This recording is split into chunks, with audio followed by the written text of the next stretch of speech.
absolutely stunning evening. It's about 8:30 p.m. There's not even a breeze out here. It's absolutely amazing. Check that view.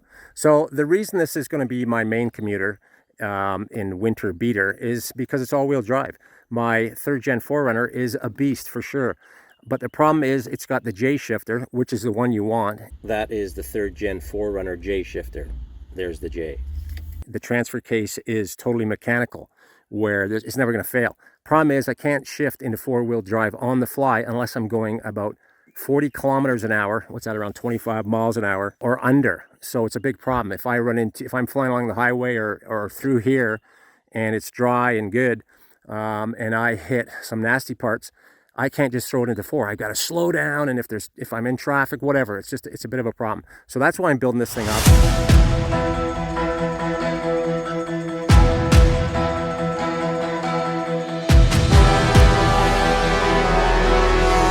So I'm adding lights to it, as you can see, and those are those Auxbeam spots, so that's pretty cool. I'll show you what's going on there. And these are the wheels I just painted. They were all rusty and crap. Oh, a little rattle can action on those rims, trim clad. This is a giant can. I've never seen one this big, and it's got this funky nozzle. Oh, and I picked up 3 of these guys. These are the original center caps for these steel wheels, and I'm just missing one, so I think I'm heading over to eBay. I still got the snow tires on this, believe it or not, but I'll get some aluminum rims on there here soon. And I added these kind of funky lights here.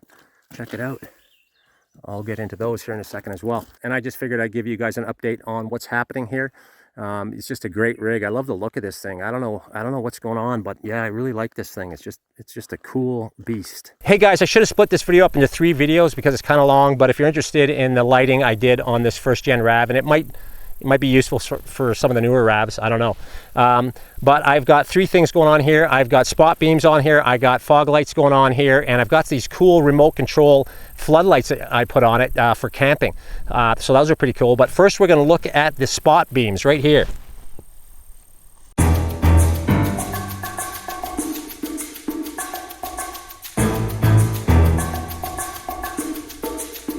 So here are the spotlights. I didn't put the fogs on yet, or I might use something else for this vehicle as far as fogs.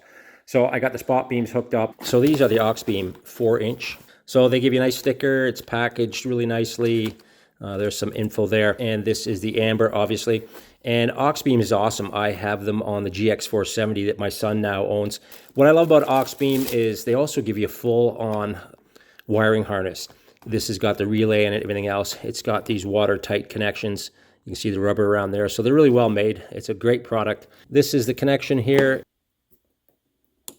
So these come with the nuts and bolts and the brackets and so on. The color temperature of these is 3000 K yellow. Operating voltage is 9 to 32 volts. The housing is black die-cast aluminum alloy. Waterproof rating of IP68. Working temperature of minus 40 degrees Celsius to 85 degrees Celsius. Lifespan of 50,000 hours.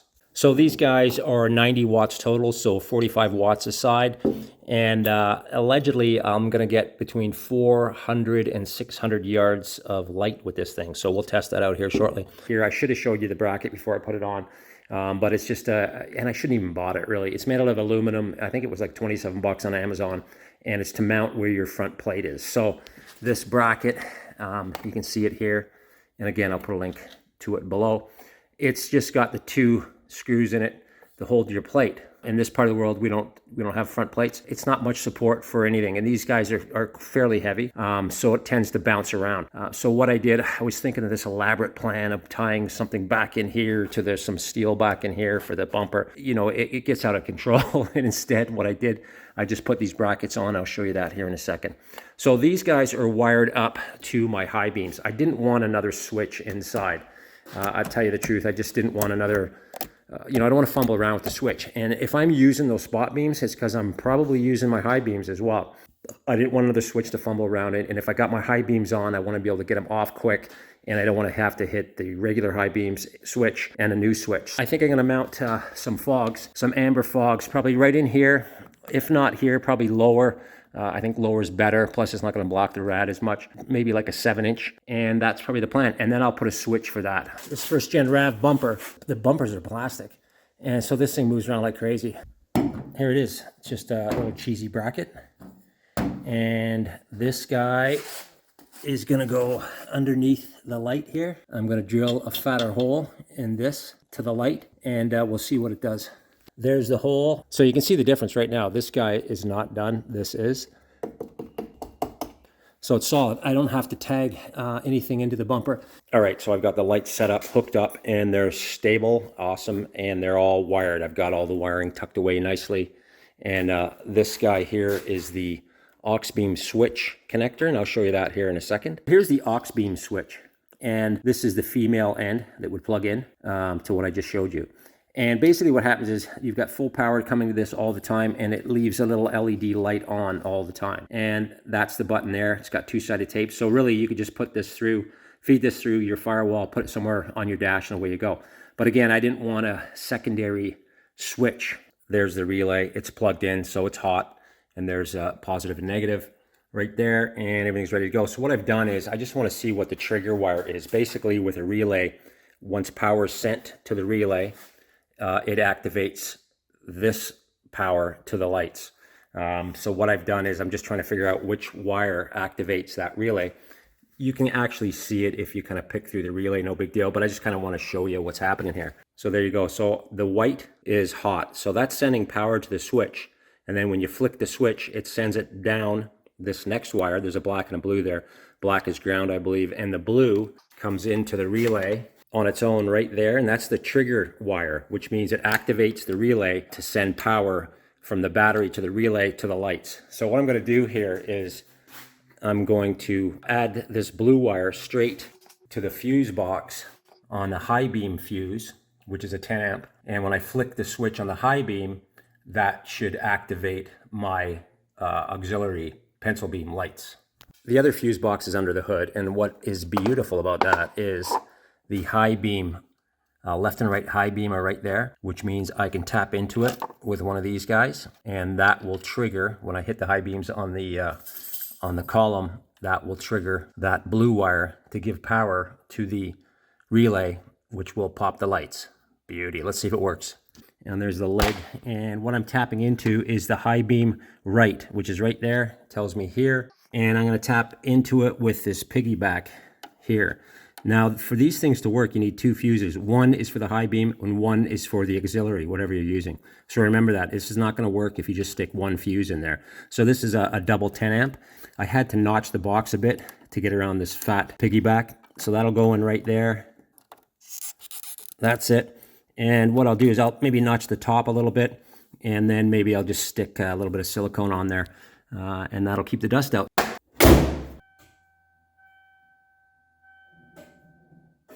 It doesn't work. It worked awesome when the car wasn't turned on.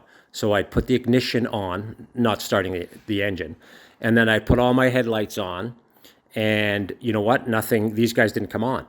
Awesome. When I turned my headlights on, like I said, and then I went to high beams, they would come on with the high beams. Problem is, your high beams are most likely, like most vehicles, tied into your daytime running lights. So I didn't notice it until I turned the vehicle on. Once the vehicle's running, these daytime running lights are on, and so are these. So that's no good. That means they're on all the time. So it was a simple fix, what I did. It still works the same way, but I just made these disconnect from the daytime running lights. So everything's the same in here. Nothing's changed. This line is just basically longer now and goes into the cabin of the vehicle, under the dash, to a switch. And if you can imagine a switch here that lets, when it's off, there's no power getting from here to here. And when it's on, it lets power go from here to here. So what I've done is I've made this line longer, and it goes all the way over here. It goes through the firewall here. I found an easy way to get in through the firewall without anything nasty going on. So that's why it's over there. It goes under the dash to a switch, and then on the other side of the switch, that comes back through the firewall and connects to the piggyback. So that's all it is. It's just a longer line. So let's look inside. Here's the cutoff. So basically that one line, again, continuous power right through it, but it hits this switch and it's not going anywhere unless this switch is on. There it is. I drilled the hole in the middle. That's the blank. Put it in. So here it is. And basically lift this up and arm the lights. And then when you hit this, instead of looking for the switch, you can just give that a whack and it shuts it off. Done deal. It's going to fit right there in the factory slot. And your daytime running lights, you're driving your car around the day, this not activating this because this is a cutoff to that little line. Now it's nighttime, you got your lights on, your headlights on, and your regular high beams are still working, no issues, nothing's changed there. But if you want this to join up, those two pencil beams to join up with your high beam, factory high beam lever, again, just one switch, you just activate it by making that connection. This doesn't turn the pencil beams on. This just joins, makes them join in with your factory lever. I still just got one switch to mess with for my high beams, but now it's activating all four lights, the new pencil beam lights and my regular high beams. Just as normal, the lever activates all four. If you just want the regular high beams, turn it off, no big deal. So one switch doing the job, which is awesome. This opening here is gonna be for my fog lights I'm putting in. So here they are, here are the fog lights. This is where they're gonna go. I just zip tied them into place right now. And I would have liked to push them out this way more, but there's not enough meat here. The further you go in, the more meat. This right over here, we got about a ½ inch. So I can definitely mount them there. No problems. And the holes I'm going to put in that plastic piece, you'll never see it. So it's not a real issue for me. And there's no other options. I could put them up here, under here, but you know what? I want them low as possible. So that's where they're going to go. They look pretty good. They don't stand out. They're not too nasty. So that's the deal. Here are the lights. I got these off of Amazon. I'll leave a link in the description below. They come with all the hardware ready to go, and they're pretty cool. They're the 6-inch, and they're a floodlight, fog light. So it's amber, which is what I wanted.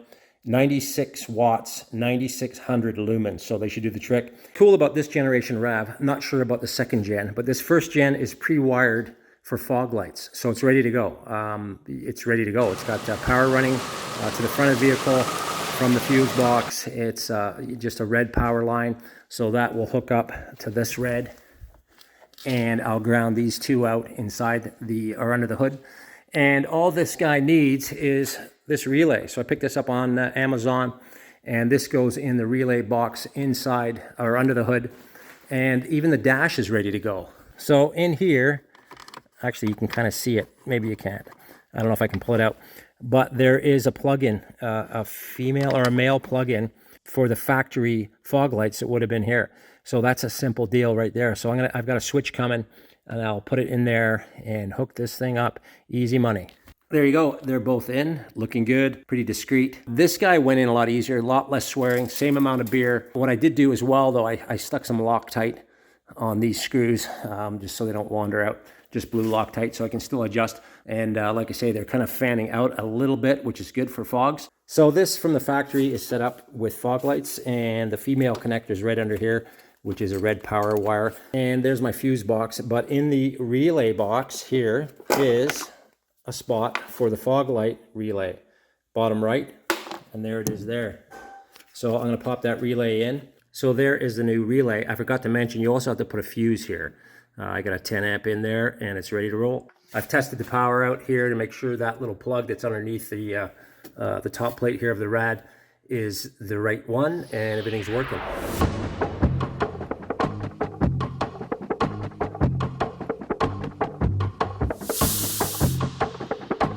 This is the new switch, and it looks beauty.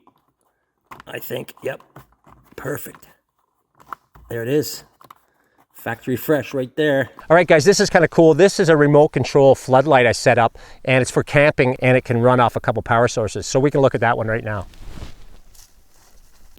So these guys I've had kicking around for a couple years. I was going to put them on the back of the Alaskan camper, and then I decided not to. These guys are little earth magnets I picked up on Amazon. These guys came with these original little feet, which are too short for what I'm going to do with it. And these are the ones I bought. I just bought some of these brackets and painted that section that's going to be showing black. And there's one of those little magnets there. And I got another one here. And these guys are going to go here. And I'll show you how they go on.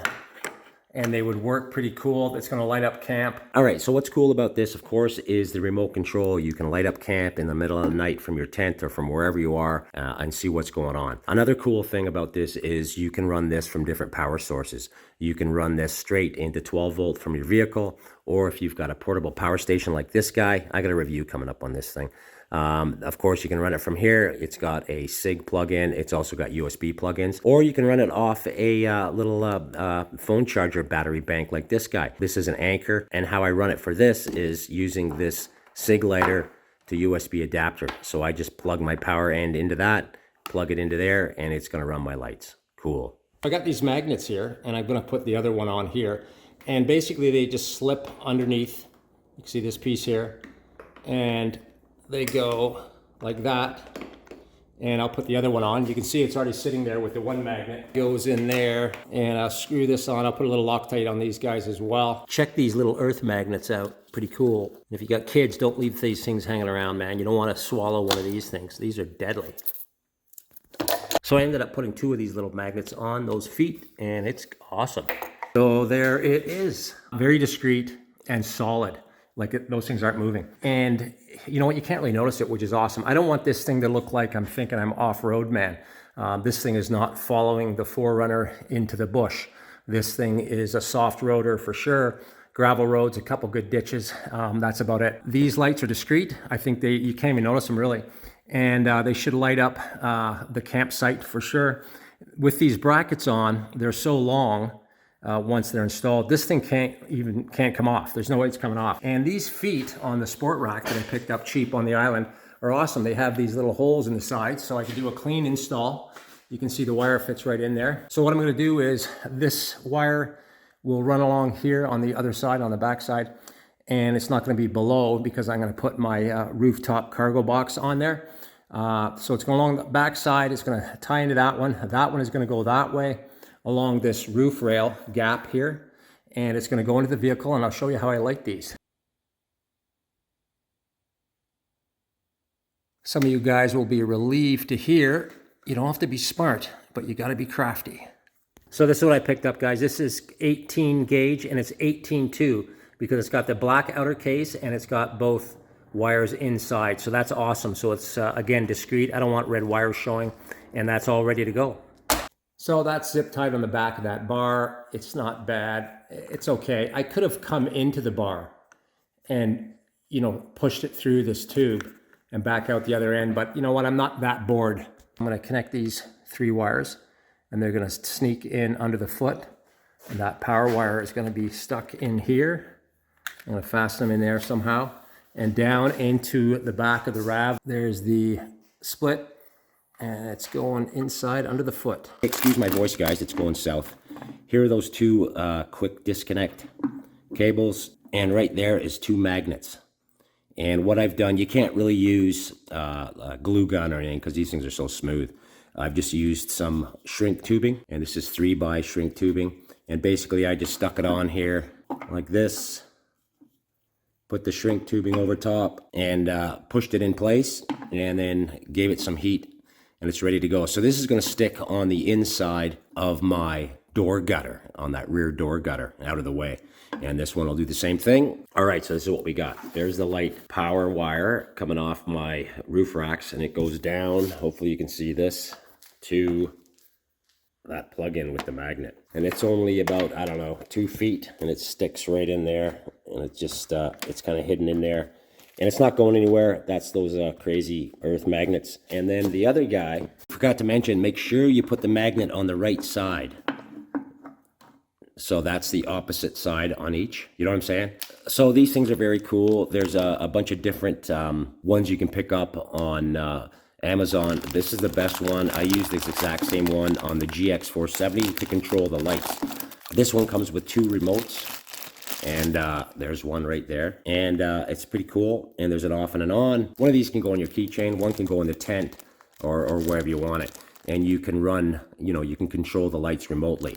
So what's really cool about this, and again, I used it on the GX470 for the lighting up front. I put some pencil beam lights on it, and this was what was running it. So look how tiny it is. There's the, that's for the remote. That's the aerial. And you got 2 coming in here that are power, and 2 going out to whatever device you've got going on.